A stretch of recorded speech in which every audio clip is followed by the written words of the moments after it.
What is up guys, my name is Brett. Today I talk about should video gaming be considered a sport. It honestly depends who you're asking to, because if you're going to ask a video gamer this question, they're going to say yes, this might be considered a sport.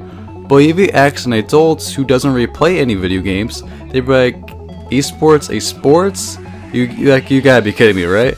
So it honestly depends who you're asking, but we can all agree on that esports or video gaming is a virtual sport that doesn't require any physical demanding, but it requires just as much skill and mental focus as regular sports. And people who believe esports is a sport also says gaming is competitive, just like any other sport. I can understand how people might consider esports or video gaming might be considered a sport. It honestly depends what is your definition of a sport. Does it involve physical movement? Does it involve mental focus and superior skill among the rest? Does it involve bringing millions of fans watching you? Does it involve practicing and grinding out to be the best professional athlete there ever was? Or does it involve all the following requirements that I just said? It all depends what your definition of a sport is. And you look up the definition on Google for esports. So it says electronic sports is a term for organized video game competitions, especially between professionals. Other terms include competitive gaming, professional gaming, and cyber sports. And on the other hand, if you look up the definition of a sports, it says activity involving physical exertion and skill, in which an individual or a team competes against another or others for entertainment. In my honest opinion, esports is not a real sport. Esports almost fulfills all the requirements as being a sport.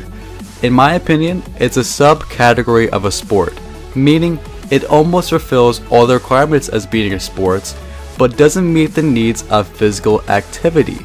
That's why it's a subcategory of a sport. That's why it has the E from the sports for esports. In order to play a sport, you need athletic skills such as endurance, speed, strength, and persistence. I'm not going to deny the fact that esport pro gamers do have incredible amounts of skills and mind focus, but they're not athletes, because they might be athletes in the video game, but outside the video game they're not athletes. And if you want to call them athletes, then you have to call them e-athletes, because they're not really athletes. And anybody can become an esport pro gamer. And I'm not trying to make fun of these type of people, but a person that's overweight on disabilities might be considered a esport e-athletes. And comparing these type of people to real athletes, it doesn't mix, because in order to be a pro gamer, you don't need to be physically in shape. Anybody can learn how to play a video game. Not everybody can learn how to play a sports. It's much harder to learn how to catch a football under pressure, or skate in a hockey skates, or hit a home run in baseball. And in my honest opinion, esports is a subcategory of a sport. It doesn't meet all the requirements as being a sport. It almost does, but the only thing it's missing is physical demanding needs in order to be a sport. Let me know down in the comment section below your thoughts and opinions on this. Is esports an actual sport, or is it a type of sport? And if you enjoy this content, leave a like, pass along these videos to help me grow, and I'll see you guys in the next one. Peace guys, thank you, bye.